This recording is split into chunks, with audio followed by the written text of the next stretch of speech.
Have you ever looked at your credit card bill and just felt confused? Like you're not totally sure what all the different dates and numbers actually mean. Well, that little bit of confusion, that's exactly what credit card companies are banking on. In the next few minutes, we are going to pull back the curtain on the entire billing cycle. And by the end of this, you'll know the one simple secret to using their money for free and never, ever paying a dollar in interest again. Okay, let's get into it. So it all starts with these simple, everyday moments. You're out there, living your life, you swipe your card. Maybe you're stocking up on groceries for the week. Or you're finally booking that vacation you've been dreaming about. Or maybe it's just grabbing a quick coffee on your way to work.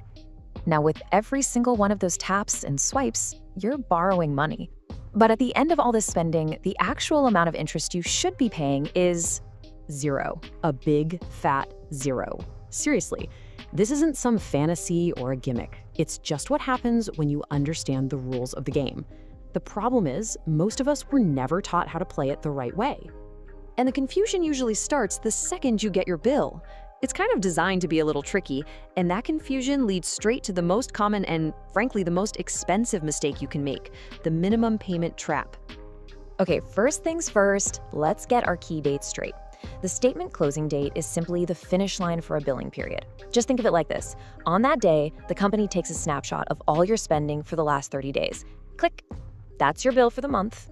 Now, this next part is absolutely crucial. The payment due date is not the same day. It's the deadline for you to pay the bill for that cycle, and it's usually 3 to 4 weeks after your statement closes.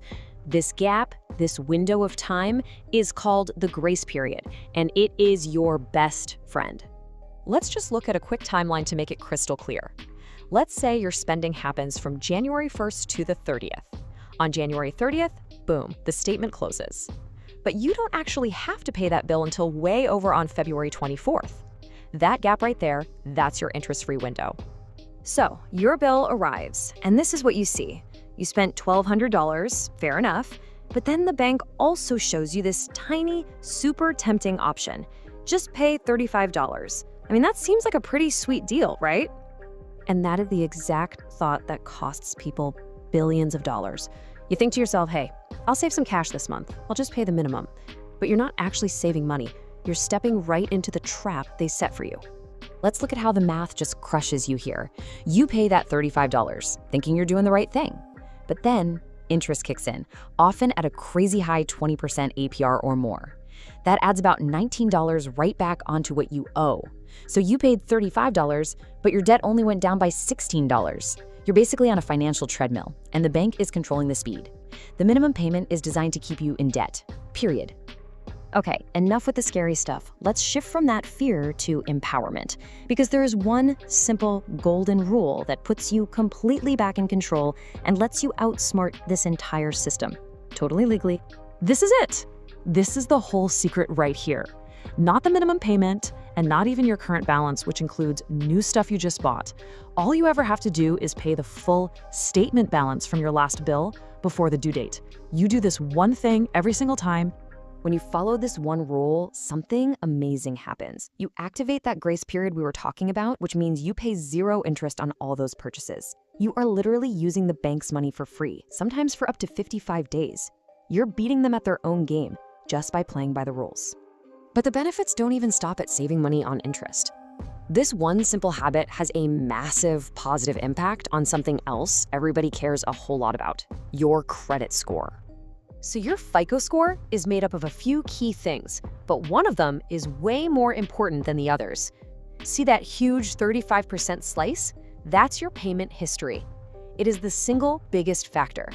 One late payment can damage your score for years, which makes paying on time every single time totally non-negotiable for a good score. So here is where it all comes together. When you pay your statement balance in full, you perfect the two biggest parts of your credit score at the same time. First, you guarantee a perfect payment history. That's 35% right there. And second, by clearing your balance, you keep your credit utilization, which is just how much credit you're using, very low. That accounts for another 30%. I mean, think about that. One simple habit positively impacts 65% of your entire credit score. Knowledge is great, but action is what really matters. So let's move to our final section and build this into a simple plan you can put into action in the next 5 minutes to take control of your finances for good. Here's your 4-step action plan. Step 1, log into your credit card account and find your statement closing date. Step 2, find your payment due date. Know your timeline. Step 3, and this is the most important part, set up autopay. And make sure you select the option to pay the full statement balance, not the minimum. And finally, step 4, just turn on payment reminders as a backup. That is it. You've just automated your way to paying 0 interest. So let's reframe how we think about this, right? A credit card is just a tool. It's the lack of understanding that can turn a really useful tool into a financial burden. But now you have the understanding. You've got the instruction manual. You see, the banks rely on the fact that most people were never taught this simple system. But now you know it. You know how to use their money for free and build your credit score at the same time. So the final question is, thinking about this, have you ever accidentally fallen into the trap?